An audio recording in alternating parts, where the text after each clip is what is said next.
Bapak yang baik, kami bersyukur kami hari ini masuk dalam satu Injil yang begitu unik. Satu pemaparan tentang anaknya tunggal yang diceritakan dan disaksikan oleh Rasul Yohanes selama pergumulan bersama dengan kakaknya sendiri, Tuhan Yesus Kristus, secara fisik, secara keluarga. Dan dia menyaksikan bukan hanya saudara dalam daging, tetapi Yesus adalah Allah sendiri. Kami bersyukur jika kami bisa mengerti dengan satu misteri yang begitu jauh, yang juga dialami oleh Yohanes dan semua rasul dan semua manusia yang percaya kepada Kristus. Ada satu rahasia yang tak terkira dan membuat kami takjub karena Allah mau menjadi manusia. Dan kami lihat, kami bisa bergumul, kami bisa berbicara, dan kami bisa merasakan Allah yang menjadi manusia, yang tidak ada dalam iman, kepercayaan, dan keyakinan apapun. Dan hanya di dalam kekristenan, di dalam Kristus, kami mendapatkan satu iman yang menyelamatkan ini. Tuhan tolong kami supaya kami tidak beralih seluruh hati kami untuk mendengarkan dan percaya kepada Kristus, dan teristimewa kami mengimani, kami takluk dan tunduk kepada perkataan, dan setiap kata-katanya adalah makanan roti yang hidup. Tuhan bawa hati kami supaya kami tidak meninggalkan, membelakangi, serta melawan Engkau. Kami tidak ingin seperti murid-murid yang mengundurkan diri, tapi kami ingin menjadi murid-murid yang semakin dekat dengan Tuhan, seperti hamba-hambamu dan semua orang-orang yang Kau sudah tarik di dalam kuasa Bapa surgawi ini. Kami serahkan hati kami mau belajar menjadi murid yang taat di hadapan Tuhan, dan menjadi hamba yang penuh sukacita, karena kami juga diangkat menjadi imamat rajanya. Dalam nama Tuhan Yesus kami serahkan doa kami ini. Amin. Kita akan membaca Yohanes pasal yang ke-6 ya. Nah, kita melihat Yohanes pasal 6 ayat 1 itu kita belajar tentang bagaimana Tuhan Yesus memberi makan 5.000 orang yang berkaitan dengan satu peristiwa bangsa Israel berada di padang gurun selama 40 tahun. Jadi semua cerita Tuhan Yesus ini banyak yang persamaannya dengan cerita-cerita yang ada perjalanan orang Israel di padang gurun dipimpin oleh Musa. Ya, roti mana, air hidup, air yang diberi oleh Musa itu juga melambangkan dan menunjukkan kepada Kristus, air hidup itu. Dan ini bukan apa ya, supaya lebih tepat dan kayak ilmu orang Jawa dicocokkan gitu ya, bukan. Ini adalah satu kebenaran dan satu lambang, satu simbol yang ada dalam Alkitab. Jadi kita tidak mencocokkan, tapi kita ini adalah betul-betul akan terjadi apa yang dinubuatkan, diprediksi dalam Perjanjian Lama itu benar-benar terjadi dan dipenuhi dalam Perjanjian Baru, dan khususnya di dalam Kristus yang ditunjuk dan pribadi yang akan menjalankan semua kehendak Allah itu. Dan dikatakan Yesus memberi makan 5.000 orang, ada di semua Injil ya. Jadi bukan hanya Yohanes, Matius, Markus, Lukas juga membahas ini. Saya tidak membahas ini ya. Jadi ini latar belakang bagaimana Yesus penuh belas kasihan dan melihat mereka lapar dan sudah malam dan hatinya tergerak, dan dia memberikan mujizat, satu kuasa memberi makan semua orang itu tanpa tahu dari mana asalnya roti-roti itu, dan tidak masuk akal. Ya, jadi 5 roti 2 ketul ikan menjadi untuk lebih daripada 7.000 orang makan, dan mereka kenyang, dan mereka betul-betul terheran-heran dengan kuasa ini yang tidak pernah terjadi. Dan itu yang terjadi ya. Nah, kemudian karena mereka melihat kuasa ini, mereka ingin terus mendapatkan satu pemeliharaan Tuhan melalui cara-cara yang seperti ini. Jadi dengan cara instan, wah saya kalau lapar ikut aja Tuhan Yesus kemana, kan dikasih makan. Nah, itu jiwa inilah yang Tuhan Yesus marah luar biasa dan mengusir mereka. Jadi kalau kita ke gereja itu kita harus tahu motivasi kita apa sebenarnya. Kita datang kepada siapa, kita menyembah siapa, kita mau menjadi apa juga kita harus tahu. begitu kita seperti orang-orang itu semuanya, maka Tuhan Yesus berhak untuk mengusir kita dalam lingkungan gereja Tuhan. Ya, ini Tuhan yang tahu sebenarnya. Itu yang terjadi ya. Ayat 14 saya bacakan. Ketika orang-orang itu melihat mujizat yang telah diadakannya, mereka berkata, dia ini adalah benar-benar nabi yang akan datang ke dalam dunia. Jadi dengan kuasa mujizat itu mereka mengenal Yesus sebagai nabi yang diutus oleh Allah. Jadi masih belum Tuhan, masih belum Allah. Dan Tuhan Yesus berjalan di atas air. Ayat 16 itu ya, sampai ke bawah. Terus ayat 22. Pada keesokan harinya, orang banyak yang masih tinggal di seberang melihat bahwa di situ ada perahu selain yang daripada yang satu tadi. Dan Yesus tidak turut naik ke perahu itu bersama-sama dengan murid-muridnya. Dan bahwa murid-muridnya saja yang berangkat. Jadi dia tinggal ya. Tetapi sementara itu, beberapa perahu lain datang dari Tiberias dekat ke tempat mereka makan roti. Sesudah Tuhan mengucapkan syukur atasnya. Jadi masih ingat mereka apa yang terjadi. Ketika orang banyak melihat bahwa Yesus tidak ada di situ dan murid-muridnya pun juga tidak. Mereka naik ke perahu-perahu itu lalu berangkat ke Kapernaum untuk mencari Yesus. Jadi ini menjadi idola yang luar biasa ini ya, yang sangat-sangat dicari orang. Ya. Nah, kita bersyukur kita bisa mengenal cerita ini dan kita bisa juga percaya akan cerita ini. Kita lanjutkan. Tuhan Yesus kemudian berkata demikian. Ayat 26. Yesus menjawab mereka, aku berkata kepadamu sesungguhnya kamu mencari aku. Kamu mencari aku. Bukan karena kamu mencari akunya sebenarnya. Bukan karena kamu telah melihat tanda-tanda, melainkan karena kamu telah makan roti itu dan kamu kenyang. Jadi saudara, Tuhan Yesus dengan mujizatnya, dengan roti yang diterima itu, dan kemudian pikiran kita tahu bahwa kita mencari Tuhan Yesus, tapi tujuan saya mencari Tuhan adalah supaya saya dapatkan jaminan makan roti dan saya bisa menikmati seperti yang terjadi sehari sebelumnya. Dan orang itu mengharapkan terjadi lagi. Jadi mujizat yang berlaku dengan sesuatu yang khusus, di tempat yang khusus, dengan tujuan khusus, dijadikan mujizat itu, saudara, menjadi mainan dan jajanan sehari-hari. Dan itu dosa besar. Dan banyak gereja-gereja hamba Tuhan yang mempermainkan seperti ini. Mengusir setan, itu ada sesuatu kejadian sangat khusus, dengan karunia khusus, dengan satu makna khusus. Tapi kemudian setiap kali ada setan, kita pikirnya apa? Usir saja, usir saja. Setiap kali kita ada kesulitan, mujizat terus, mujizat terus. Nah, saudara, ini adalah mengeneralisasi sesuatu yang sangat khusus menjadi umum. Dan ini dosa yang dimarahi Tuhan. Jadi apa yang terjadi dengan Musa, apa yang terjadi dengan Ayub, apa yang terjadi dengan Yusuf, saudara, itu tidak akan terjadi dalam diri kita. Tetapi pemeliharaannya itu sama kita terima jaminannya. Caranya beda. Nah, ini yang membuat kita berdosa besar. Kenapa? Karena kita menuntut Tuhan seperti yang dilakukan memberi makan 5.000 orang. Nah, sekarang saya juga lapar ini hari ini. Saya cari Tuhan Yesus. Kenapa? Bukan mencari Tuhan Yesusnya, supaya dia beri saya makan. Dan orang Kristen banyak seperti ini. Jadi datang ke gereja itu untuk apa sebenarnya? Ada yang mencari jodoh, ada yang mencari berkat, ada yang mencari bermacam-macam cara-caranya. Dan bukan mencari Tuhan. Saudara, kalau ini tidak diajarkan dari sejak anak-anak kecil sekolah minggu, kita menyesatkan anak-anak kita mencari hal-hal yang di luar daripada hadirat Tuhan. Dan itu gampang sekali dipengaruhi oleh kuasa kegelapan dan kita dibawa dalam jauh kepada hadirat Tuhan. Dan kita harus hati-hati dengan seperti itu.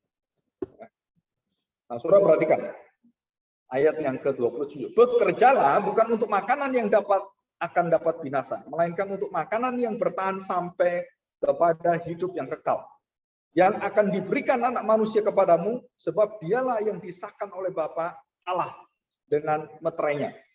Nah, itu apa sebenarnya? Bekerja untuk makanan yang tidak binasa itu apa? Saudara tahu apa? Makananku adalah melakukan kehendak Bapa. Jadi makanan kita itu apa? Saudara, kita mendengar firman Tuhan, kita melakukannya, kita mengunyahnya, dan kita mengamininya, dan kita melakukan, dan kemudian semua itu kita berikan kembali untuk pemulihan Tuhan. Dan itulah makanan kita. Jadi bukan sifat-sifat dunia, daging kita ini yang ada, kemudian kita keluar ke sana. Bukan. Tapi semua kehendak Bapa dalam hidup kita yang kita jalankan, dan kita lakukan satu persatu. Dan roh Tuhan itu akan memimpin kita, dan memberi kita suplai makanan rohani itu, bukan dari makanan-makanan kita makan seperti makanan sehari-hari kita. Bukan. Tapi firman. Perkataan-perkataan, kata-kata Kristus, kata-kata Allah. Dan itulah makanan kita. Kalau kita tidak makan ini, saudara, apa yang terjadi? Kita pasti mengalami kelemahan. Kita akan mudah, gampang dikalahkan. Dan kita harus belajar untuk setia dengan firman Tuhan. Kita akan melihat bagaimana Yeremia menerima firman Tuhan, bagaimana Yesaya, bagaimana Musa menerima firman Tuhan, Ayub menerima firman Tuhan, Abraham menerima firman Tuhan. Tidak ada satu pribadi yang menerima firman Tuhan, kemudian dia merasa kegelisahan yang luar biasa. Tapi hampir semuanya menerima firman Tuhan, itu mengalami satu sukacita dan kegembiraan yang meluap-luap dengan luar biasa. Menunjukkan bahwa roh Allah ada dalam hati dan jiwamu. Jadi roh itu bisa membuat kita sukacita itu karena satu. Karena firman itu dibukakan oleh dia dan kita mengenal Kristus. Dengan seluruh jaminan dan janji-janjinya. Saudara, itu membuat kita bersukacita luar biasa. Nah, saya harapkan saudara bisa mengalami ini. Oke, kita lanjutkan. Saudara, ayat yang ke-29. Jawab Yesus kepada mereka, inilah pekerjaan yang dikehendaki Allah, yaitu hendaklah kamu percaya kepada Dia yang telah diutusnya. Nah, kita akan bahas ini. Kita loncat ke ayat 60 ya. Murid-murid yang mundurkan diri. Saya baca 60, kemudian kita ke belakang, ke 58. Sesudah mendengar semuanya itu, banyak murid-murid Yesus. Murid-murid dulu ya, bukan pendengar. Bukan orang-orang biasa yang cuma lewat lalu lihat, kemudian duduk. Bukan, saudara. Ini murid-murid yang duduk setia mendengar dan mengerti begitu. Murid. Dikatakan, murid-murid Yesus yang berkata, perkataan ini keras, siapakah yang sanggup mendengarkannya? Yesus yang dalam hatinya tahu bahwa murid-muridnya bersungut-sungut. Ini persis sama kata-katanya dengan sungut-sungutnya bangsa Israel selama 40 tahun. Penggunanya sama, nuansanya sama, dan manusianya sama. Bersungut-sungut. Murid-muridnya bersungut-sungut tentang hal itu, berkata kepada mereka, adakah perkataan itu menggoncangkan imanmu? Dan bagaimanakah jikalau kamu melihat anak manusia naik ke tempat di mana ia sebelumnya berada? Ayat 63. Nah, ini kuncinya. Rohlah yang memberi hidup, daging sama sekali tidak berguna. Kita bertanya, apa sih itu? Roh memberi hidup, daging mematikan. Apa roh memberi hidup itu? Saudara, di ayat ini juga jawabannya. Firman Tuhan itu begitu mudah sebenarnya. Nggak jelimet-jelimet, nggak terlalu ngotak-ngatik yang aneh. Gitu. Semua jawabannya itu, hampir semua jawaban firman Tuhan, kalau kita nggak tahu, itu tepat ada di depan mata kita, tepat di ayat itu juga. Dan lingkupnya nggak kemana-mana ya, di situ juga rahasianya. Nah, rahasianya adalah kalimat yang B, yang kedua. Perkataan-perkataan yang kukatakan kepadamu adalah roh dan hidup. Nah, ini rahasianya. Rohlah yang menghidupkan, yang memberi hidup. Dari mana roh itu bisa menghidupkan saya? Perkataan-perkataan saya lah yang menghidupkan kamu. Jadi roh Allah itu tidak memakai perkataan dari Mahatma Gandhi, orang-orang lain, moralitas. Nggak pernah dipakai oleh Tuhan. Untuk bisa menghidupkan kita, nggak ada. Saudara. Bahkan perkataan Musa pun tidak menghidupkan kita. Saudara percaya, Taurat itu tidak menghidupkan kita. Sehebat-hebatnya Taurat tidak pernah menghidupkan kita. Yang menghidupkan siapa? Perkataan-perkataan anak. Nah, kenapa Tuhan Yesus harus jadi manusia? Karena dia akan melaksanakan ini. Yang tidak mampu dilakukan Taurat untuk menyelamatkan kita, yang tidak mampu dilakukan oleh seluruh nabi-nabi yang ada, dan semua manusia-manusia saleh nggak mungkin lakukan ini. Dan Tuhan katakan ayat ini, rohlah yang memberi hidup.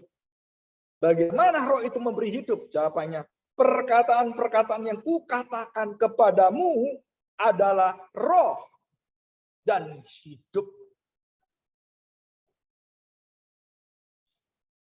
Saudara-saudara terus menguji diri kita. Survei yang dilakukan oleh Josh Barna dan puling-puling survei-survei yang Kristen yang banyak itu. Saudara-saudara akan terkejut, saya beritahu. Gereja-gereja disurvei, diberikan perbandingan, saudara, orang-orang yang percaya pada Kristus, yang sungguh-sungguh, tanda petik, yang sangat mencintai Kristus dan mau hidup serupa dan segambar dengan Kristus, dengan serius hidupnya, saudara tahu perbandingannya berapa?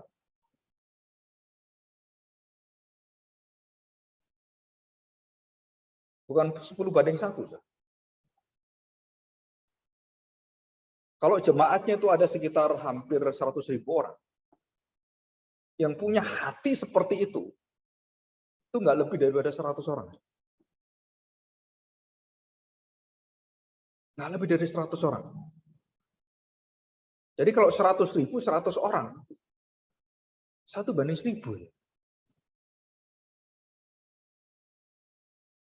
Nah, orang-orang yang 100 inilah yang begitu jelas orang-orang ini adalah orang percaya yang sungguh-sungguh dan pasti diselamatkan.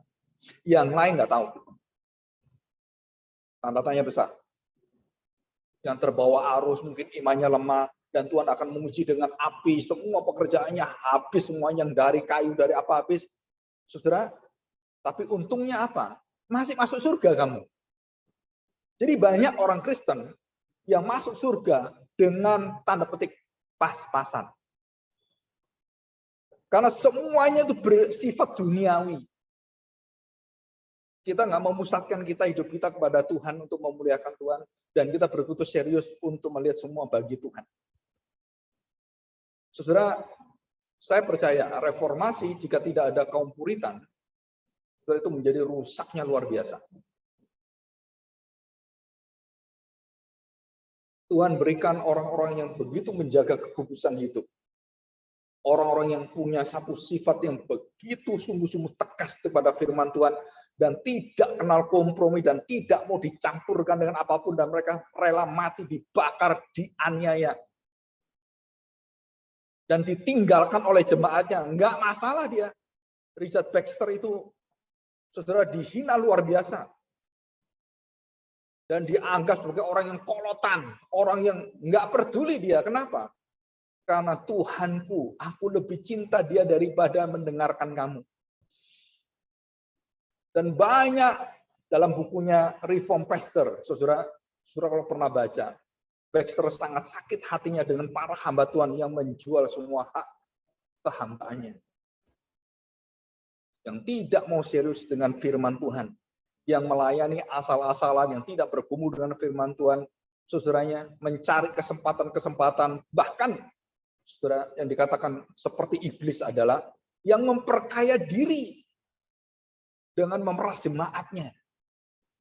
Seperti gembala yang ditulis Yeskiel pasal 34. Wah, saudara, itu zamannya kaum Puritan sudah ada, saudara. Zamannya dulu Bani Korah juga ada, orang-orang ini terus ada di dalam setiap perjalanan gereja Tuhan. Dan Tuhan melihat itu, jemaat yang seperti juga ada, yang memanfaatkan Tuhan bagi kebutuhan hidupnya. Nah, saudara, kita mohon pertolongan kepada Tuhan. Perhatikan.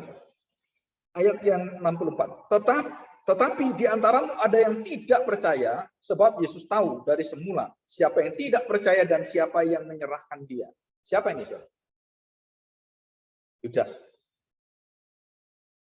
Lalu ia berkata, sebab itu telah kukatakan kepadamu, tidak ada seorang pun yang dapat datang kepadaku kalau Bapa tidak mengaruniakannya kepadaku.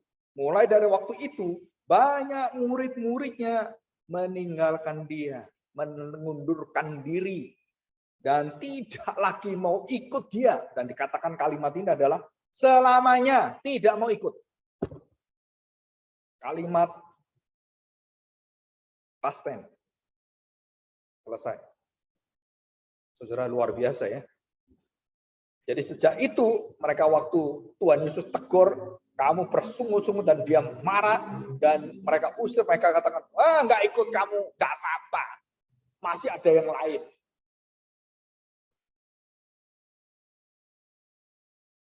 Dan Tuhan Yesus mengadakan penyaringan pengikutnya.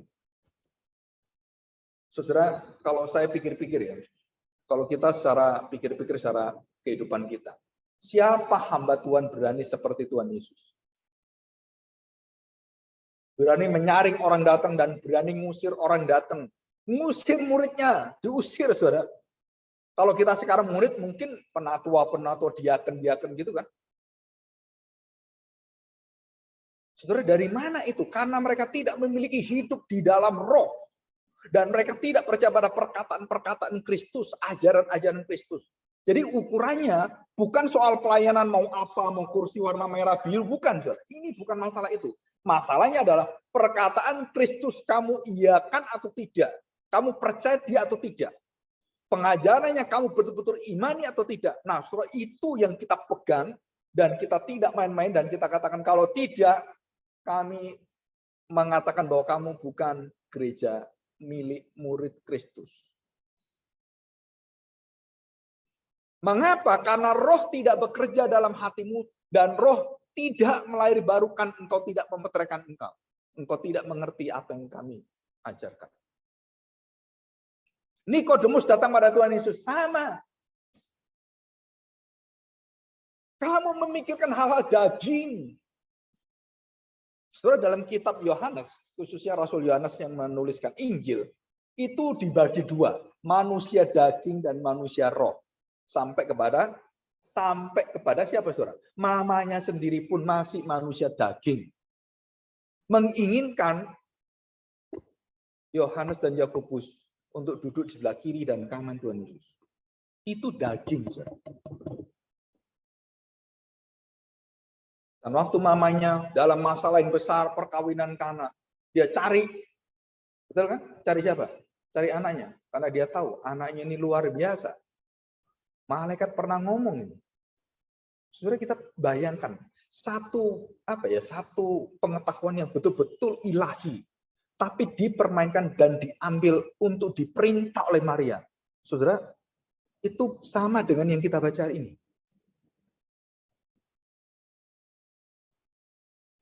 Apakah Tuhan Yesus kemudian mau diperalat oleh seperti itu? No.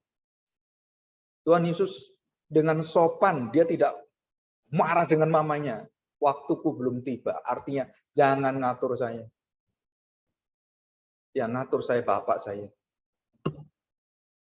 Nah, dari segi gereja Roma Katolik, bahwa Maria ini menjadi diagungkan karena peristiwa itu. Saudara, dari mana itu pengertiannya? Saudara?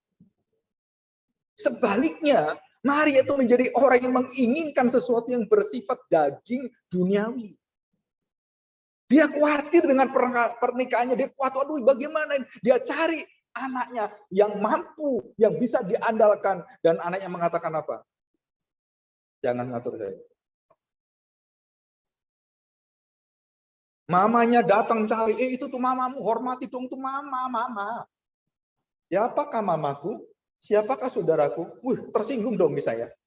Betul Bu ya? Ibu kalau punya anak gini kurang ajar nggak anaknya? Nggak tahu diri kamu ya. Saudara, Tuhan Yesus beda dengan anak-anak biasa. Nah, hal-hal seperti inilah yang secara tidak sadar, saudara, kita bersifat daging itu di sini. Kenapa? Karena kita ingat Tuhan dengan keinginan daging kita, saudara. Bukan mengingat Tuhan karena kita mau memuliakan Tuhan. Matthew Henry itu sampai berkata kepada jemaatnya dan termasuk kepada istrinya, saudara. Dalam beberapa catatannya itu. Saudara mengatakan apa? Dia mengatakan, kalau sampai pelayanan itu betul-betul pelayanan yang luar biasa dan diberkati Tuhan, dia mengatakan, aku akan lebih berdoa. Langkah apakah yang aku salah dan yang dipengaruhi oleh setan? Luther juga sama. Martin Luther berdoa. Pada waktu dia mencapai sesuatu yang luar biasa dan keberhasilan, dia bukan senang, saudara. Dia berdoa, Tuhan, beri aku kepekaan, mana yang salah supaya saya tahu saya tidak dijebak oleh setan. Oleh keinginan saya. Luar biasa, saudara. Kemarin beberapa orang hamba Tuhan cerita dengan saya. Ketemu ngomong-ngomong. Dan juga orang-orang gereja. Dia mengatakan, Pak, hamba Tuhan ini dulu saya kagumi. Sekarang ini khotbahnya isinya apa? Aduh, kayak bisnis, Pak. Bangun gereja di mana-mana. Dan uangnya ratusan miliar. Saya masih ingat waktu dia muda. Nah, dia ingat, Pak. Waktu dia muda, dia anti dengan membangun gereja. Tapi waktu dia tua, dan dia sudah begitu nyaman, begitu luar biasa. Dan mulai banyak pendukungnya, saudara, dia membanggakan membangun gereja.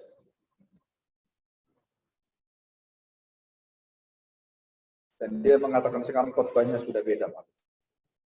Isinya sekarang tiap hari, tiap khotbah, isinya duit dan gedung, duit, gedung, duit, gedung. Dan tiap khotbah. Dan beda dengan dulu. Kenapa bisa seperti itu? Saya beritahu. Manusiawi, dagingnya. Dan itu memang seperti itu. Kita nggak terasa, saudara. Kita pikir, oh itu pelayanan luar biasa. Kita bisa dirikan di sini, di sini, di sini. Ya mungkin kita belum mendapatkan berkat uang banyak, saudara. Orang-orang kaya yang luar biasa. Kalau mungkin kita dapat orang kaya juga seperti itu, betul nggak? Ayo buka cabang ke sana, ayo ke sana, saudara. Daud dosa jatuh dalam dosa yang sama, Salomo yang sama, dan kita semua jatuhnya sama semua, saudara. Apa itu daging? Nah, kita belajar ini ya. Saudara perhatikan, daging itu melawan roh. Dan roh tidak pernah bisa berdamai dengan daging. Dan jalan hidup kita, jalan daging kita, manusia masih kita berdaging, saudara. Dikatakan oleh Rasul Paulus, kita akan berjuang mati-matian melawan manusia daging kita. Hobi kita, keinginan kita, kesenangan kita. Dan kita harus berusaha dengan mati-matian memakai senjata Allah, kebenaran itu, petopong keselamatan, sabuk. Untuk apa? Supaya mengikat kita dan memperingatkan kita bahwa kita ini adalah anak-anak yang serupa dengan Kristus, bukan serupa dengan dunia. Rohlah yang menghidupkan, bukan daging yang mematikan. Jadi kalau saya sama seperti dunia menginginkan apa yang seperti dunia, saudara, kita sedang di dalam bau kematian. Dan Tuhan Yesus begitu tahu. Dan Tuhan memberikan satu syarat. Nah, saudara, kalau saudara baca ini, syaratnya Tuhan Yesus sangat kejam, mengerikan. Apa itu? Makanlah dagingku. Edan enggak? Minumlah darahku, Dracula. Vampir. Belum ada vampir, Tuhan Yesus sudah ngajar orang jadi vampir katanya. Ada orang di hari sembayangan, saudara. Orang Kristen itu ya, pemakan darah. Kenapa? Itu Nabi yang mengatakan, minumlah darahku. Benar juga gitu ya, kita dengar ya. Kalau nggak ngerti. Karena mereka berpikir secara hurufiah, secara harafiah, secara literal, secara fisikal. Mereka tidak tahu rahasia yang begitu besar di makna itu. Bahwa itu adalah dunia spiritual, dunia roh. Saya berkhotbah, minumlah darahku, dan kemudian makanlah dagingku. Saudara, itu bukan saya yang bisa membuat orang ngerti. Oh, amin, Pak, amin. Bukan karena kepintaran saya. Karena roh yang memberikannya pada pikiran orang itu. Tidak ada kaitannya dengan fasilitas saya, dengan kepintaran saya, dengan seluruh apa yang saya sudah sekolah. Nggak ada kaitannya, Saudara. Roh Kudus memakai kalimat saya yang berasal dari firman Tuhan yang saya sebagai agennya, itu bukan karena saya yang hebat, bukan karena kebaikan saya, bukan. Karena Roh memakai saya, kamu itu hamba, alat aja. Dan Roh Kudus memakai mulut saya, dan semua penjelasan masuk ke dalam hati orang, dan Roh Kudus bekerja. Terus kita mengatakan apa? Orang itu bertobat karena saya. Nah, kita gila. Pendeta gila. Mengatakan, kamu ingat ya, kamu bertobat karena saya. Nah, itu pendeta yang senewen. Orang itu bertobat bukan karena kamu. Nggak ada kaitannya dengan kamu. Kamu cuma agen. Apalagi orang mengatakan, wah gereja ini sudah kami dirikan, wah sudah akan terbesar di kota ini. Wah, saudara, orang itu biasanya kalau sudah puncak itu ingin membangun yang membanggakan di depan manusia. Saya masih ingat ada seorang pendeta di Surabaya ingin membangun menara tertinggi di dunia bersama dengan perusahaan-perusahaan besar Korea dan beberapa dengan biaya hampir 20 triliun. Dan orang ini sudah mati. Dan saya dipamerkan. Ini Pak Agung, lihat ini. Ini gedungnya. Dan ada semua, saudara. Marketnya semua, landscape-nya. Waduh, saya lihat, wih, luar biasa. Itu 15 tahun yang lalu loh. Namanya triliun ini baru saya dengar. Terus saya pikir, uang dari mana ya hamba Tuhan ini? Duitnya banyak sekali. Dan dia ngomong, ini ya, di sini ini tempatnya begini, udah jelasin satu. Dan di menara ini kita ada menara yang ujung, dan di situ ada menara doa. Dan sudah terkumpul hampir 2 triliun. Dana sudah terkumpul hampir 2 triliun. Saudara, semua orang kagum luar biasa. Saudara. Jemaatnya kagum luar biasa. Mereka mengelulukan luar biasa pekerjaan Tuhan. Sekarang, ambruk nggak ada sisanya. Saudara. Hancur semuanya. Dan gerejanya semua dijual semua. Ditawarkan ke saya lagi. Mau nggak ambil satu? Tuh, kalau ada duit tak ambil gitu. Tapi ngapain ngambil itu? Duit segitu banyak. Dibuat apa lebih baik daripada seperti itu? Nah, saudara, di situ kita jatuh dalam apa? Hal yang bersifat daging. Nah, kita harus hati-hati. Bukan hanya hal yang besar, saudara. Termasuk hal yang sepele dalam hidup kita yang mempengaruhi kita untuk menutup dan mengaburkan hadirat Tuhan. Saudara, itu semua adalah berhala. Semua daging. Semua daging itu menghalangi kita mengerti dan menikmati hadirat Allah. Kalau ada orang, ya kan? Satu orang, kamu hatimu sudah beres? Udah Pak, udah beres. Terus kemudian suatu hari, muncul lagi hatinya. Loh, kadang kamu udah beres, begitu orang itu ada. Orang ini ya. Nah, saudara, berarti hadirat pengampunan Allah, hadirat Kristus yang baik, itu akhirnya tertutupi lagi dengan apa? Hatimu marah lagi, lihat orang itu. Dia marah lagi. Kamu nggak lihat Kristus, kamu lihat orang itu lagi. Jadi kalau orang itu muncul, Kristusnya tertutup. Kamu marah dengan orang itu nggak ada, Kristusnya muncul yang besar gitu kan. Jadi naik muncul seperti itu. Ini kerohanian apa? Saya percaya, saudara. Orang-orang Kristen yang sungguh-sungguh di dalam Kristus dan ada Roh Kudus, dia pasti bisa mengalahkan ini. Dan itu dijamin oleh Tuhan. Pasti bisa mengalahkan. Kenapa? Karena Tuhan mengatakan bahwa roh yang ada dalam kamu jauh lebih besar dari seluruh roh yang ada, dan dia akan menaklukkan engkau pada Kristus.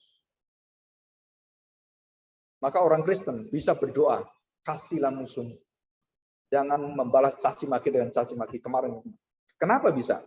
Karena bukan daging kita, bukan manusiawi kita, tapi Roh Kristus. Satu-satunya kalimat yang sampai sekarang hari ini saya dengar, dan itu dikatakan oleh seorang hamba Tuhan yang saya minta konseling. Ya. Cuman sekejap, nggak lebih dari 2-3 menit ketemu saya. Dia mengatakan satu kalimat. Saudara, bagi suami-suami semua, ingat baik-baik kalimat ini. Apa, saudara? Tuhan Yesus mau mati untuk gerejanya. Dia tanya, suami harus mau mati untuk istri. Ada dalam Efesus. Tapi tidak ada ayat istri mati untuk suaminya. Nah, yang ada sekarang banyak istri mati untuk suaminya. Kenyataan hidup kita ini, suami membunuh istri. Nginjak-injak istrinya. Sudah tua. Bahkan ada ngomong seperti makan nggak doyan lagi aku dengan kamu. Wih, serem juga ya. Apalagi istrinya sakit. Tinggalin aja, ngapain capek-capek ngurusin kamu. Saudara, ini semuanya kalau kita lihat melalui firman Tuhan, kita terkejut kenapa? Jauh berbalik antara bumi dan langit apa yang diajarkan Alkitab. Suami itu memberikan nyawanya untuk istrinya. Jadi carilah suami yang seperti ini. Jangan menuntut kamu memberikan nyawanya bagi suami. Kebalik kamu. Jadi yang bekerja, yang setengah mati siapa? Kemarin saya ke Surabaya dengan keluarga, adik perempuan. Dan saya beritahu, kamu harus bisa didik suami mati bagi istri. Dan saya ketemu dengan suaminya, dan saya beritahu, kamu nggak bisa hidup seperti ini. Istrimu setengah mati, modar seperti itu, dan kamu santai di rumah main game. Kamu laki-laki gila kamu. Di mana semangatmu mati untuk istri? Mana? Nggak ada. Saudara, satu-satunya kalimat seorang suami boleh memberikan nyawanya kecuali pada Tuhan, itu pada istri. Dan saya waktu diomongi pendeta ini, saya ingat sampai hari ini, luar biasa. Satu poin, satu titik, bagaimana suami Kristen dan bukan Kristen, bedanya apa? Kristus di dalam hatimu, dan kamu mau hidup seperti Kristus, memberikan nyawanya bagi domba-dombanya, bagi gerejanya, bagi istrinya, bagi mempelainya. Dan itu menjadi kekuatan keluarga Kristen. Tapi kenyataan hidup kita, termasuk dalam keluarga saya, yang istri setengah mati, yang suami enak-enakan. Saudara, ini ketidakseimbangan. Kalau dunia seperti ini, bangkrut saudara semua masa depan. Pak Kaleb mengatakan satu kalimat. Berapa yang laki-laki? Pak, ini yang laki-laki sedikit, Pak. Banyak perempuan masuk sekolah itu ya. Nggak bisa. Kenapa, Pak? Perbandingannya seperti Alkitab minta, walaupun tidak saklek. 7:3. Jadi perempuan 3, laki-laki 7.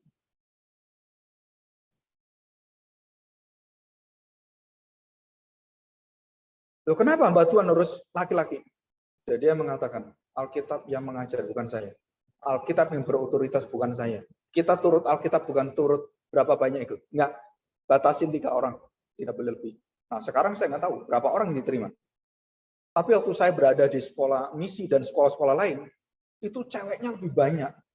Ada ceweknya 12, laki-laki cuma 4 yang jadi hamba Tuhan. Wah, saudara. Mungkin bagi kita bukan merendahkan wanita, bukan.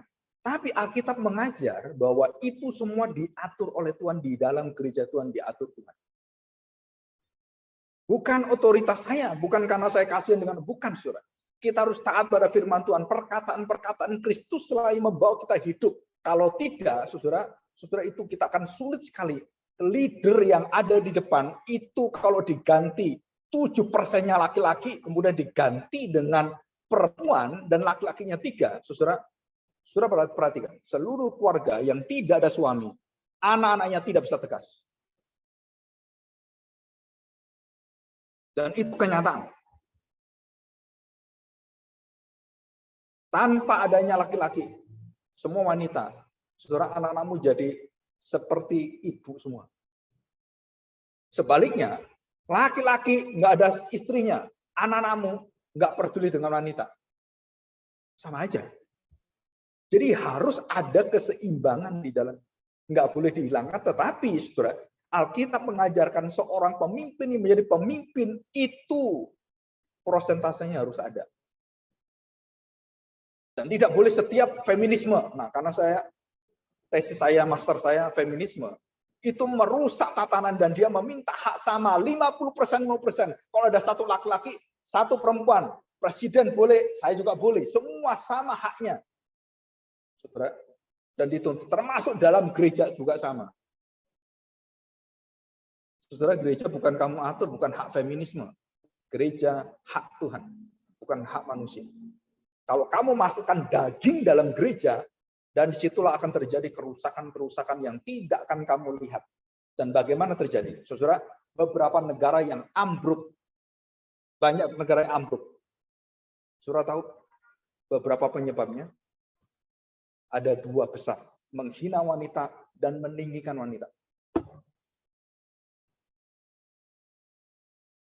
Jadi negara-negara yang memperkerjakan wanita dengan sembarangan seperti budak semuanya, itu nggak akan bisa maju. Dan kedua, negara yang terlalu maju meninggikan wanita dan kemudian melupakan semuanya. Dan itu juga sama, akibatnya sama. Saudara, Jerman sekarang kan dipegang seorang perempuan. Betul kan? Terus kemudian Singapura dipegang seorang perempuan. Dan bukan orang Singapura ya, artinya bukan asli Singapura, tapi orang Melayu dan dia beragama Islam. Betul kan? Jadi presidennya. Saudara, apakah nanti dampaknya ada nggak di masa mendatang? Semua ada resikonya. Semua ada resikonya. Dan kita belajar dari manusia daging dan manusia roh. Kalau daging yang kita pertahankan, roh itu akan tergerus dan kita akan sedih luar biasa dan hati kita akan terus mengalami yang disebut sebagai saudara kepedihan rohani sampai mati. Saya pernah melihat satu orang sampai mati dan sampai dia mati, istrinya bukan orang Kristen. Dia orang Kristen dan dia mengatakan, Pak, saya tahu seperti ini, saya nyesel hidup seperti ini. Saudara, dia berdoa dan dia terus berjuang dan tidak bisa mengubah apapun. Dan dia kemudian mati. Dan sampai dia mati pun, keluarganya tidak pernah masuk kembali menjadi Kristen. Saya nggak tahu sekarang bagaimana. 10 tahun kemudian, saudara, yang dia tanam dengan tangisan, dengan kematian, akhirnya saudara tahu, dari cucunya yang dia pelihara, yang dia antar sekolah minggu, dari cucunya inilah keluarga itu kemudian dimenangkan Tuhan. Tapi kakeknya, papanya mati. Tapi dia tidak berhenti dengan kematian dengan tebasan. Dia ngajar terus, gak peduli, dia kamu tolak saya. Dan kemudian cucunya lahir, dia minta, terus dia sertai cucunya, dia saksikan semua tentang Kristus. Dia ajar cucunya. Dan begitu cucunya dewasa punya iman dan dipakai oleh Tuhan, saudara, keluarga itu dibalikkan dengan satu anak ini. Tapi sudah dikubur. Istrinya yang sudah tua datang ke kubur, nangis kenapa? Tahu gini aku Kristen. Dia nangis. Anaknya beritahu, Papa sudah lihat dan bahagia di surga. Karena Mama sudah bersama dengan Tuhan. Saudara, satu peristiwa yang kita nggak bisa mengerti. Apa arti manusia daging? Yang terakhir, saudara, kita lihat. Apa pekerjaan roh yang terpenting dalam hidup orang percaya? Saudara, yang pertama adalah menghidupkan roh kita yang sudah mati. Dan yang akan membangkitkan tubuh kita dengan firman itu. Firman itu artinya apa? Tubuh Kristus, darah Kristus, perkataan-perkataan suci yang akan membawa kita dibangkitkan dengan kuasa yang melebihi apapun. Saudara perhatikan ya, kalau kita perhatikan begini. Tubuh kita waktu dibangkitkan Tuhan, dengan Tuhan menciptakan hari pertama, hari kedua, hari ketiga. Saudara tahu, semua penciptaan, waktu manusia gagal dalam jatuh dalam dosa, semua gagal. Semesta alam gagal. Terdampak semuanya. Dan waktu Tuhan membangkitkan orang berdosa karena Kristus anaknya, maka dengan kuasa Kristus membangun manusia baru dan membangun apa, saudara? Bumi dan langit yang baru. Dari apa? Dari daging. Nah, di sini kuncinya. Apakah daging adalah daging yang terus kita tolak? No, ada daging yang tidak boleh kita tolak. Dagingnya siapa? Dagingnya Kristus, dan itu makananmu. Bukan daging dunia, bukan daging manusia kita, bukan keinginan dosa kita, tapi keinginan Kristus dan manusia. Daging keinginan Kristus itulah yang akan membangkitkan saya, dan dengan membangkitkan saya, saudara, dia menciptakan langit dan bumi yang baru. Dalam Kisah pasal 3 diceritakan.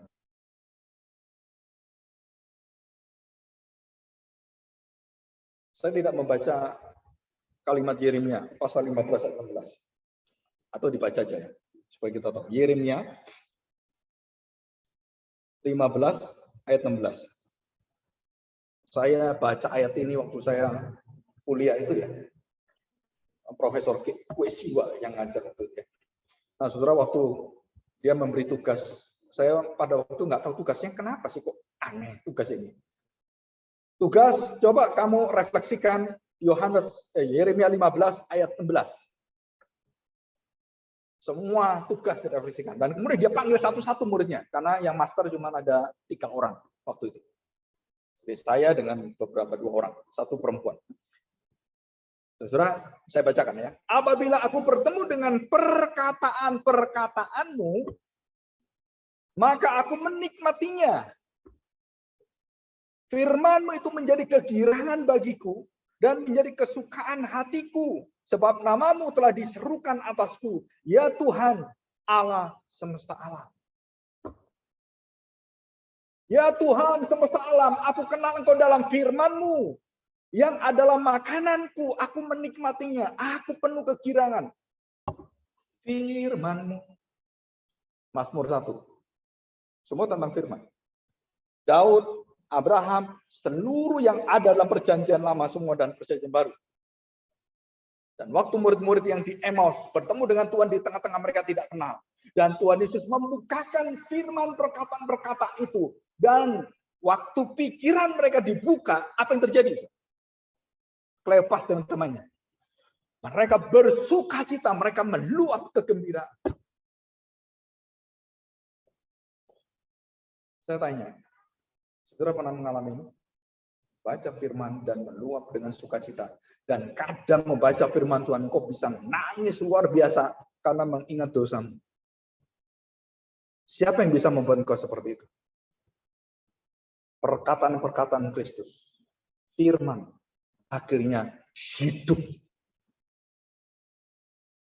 Kalau saudara mengalami itu, artinya engkau pasti umat pilihan dan diselamatkan masuk hidup kekal.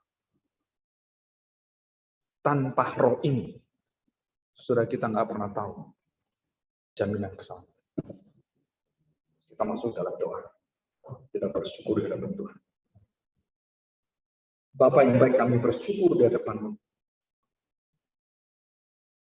Pada hari ibadah, hari Sabat ini, kami melihat kuasa roh yang bekerja dalam pikiran dan hati kami. Dan jika kami mengalami hal ini, kami bersyukur Tuhan. Tetapi kami ingin juga keluarga kami mengalami sukacita yang besar ini, Tuhan. Bahkan sampai anak cucu kami, mereka mewarisi satu firman iman yang betul-betul akan membawa mereka penuh dengan sukacita yang besar. Tuhan, ajarlah kami, para suami, mengingat kepada perkataan Kristus. Kami harus mati untuk keluarga kami, untuk istri kami. Dan kami harus berjuang untuk membawa semuanya demi kemuliaan Tuhan. Dan kami percaya Tuhan, bahwa setiap kali kami mengingat betapa besar dan betapa agungnya Tuhan dalam hidup kami, kami tidak berani lagi untuk bersungut-sungut. Kami tidak berani untuk menuntut Engkau atau mempermainkan Engkau, hanya ingin makanan, kebutuhan-kebutuhan kami yang dipenuhi. Tapi kami tidak pernah bertanya dan memohon Tuhan supaya memenuhi kami dengan seluruh kehendak Bapa itu. Sungguh kami jauh daripada Engkau Tuhan. Tapi hari ini, biar roh kami dibangkitkan, diingatkan, diceritakan, supaya kami tidak berorientasi pada hal-hal manusiawi, hal-hal yang bersifat duniawi ini. Kami tidak serupa dengan dunia, tapi serupa dengan Engkau Tuhan. Terima kasih Bapa. Perkataan-perkataan Kristus dan kesaksian-kesaksian dalam perjanjian lama perjanjian baru, semuanya membawa kami dengan satu nama, yaitu Roh Kudus, yang mampu menghidupkan kami dan membawa kami menerima hidup yang kekal itu selama-lamanya. Terima kasih Bapa, terima kasih Tuhan Yesus. Bahkan hati kami. Haleluya. Amin. Terserahkan kepada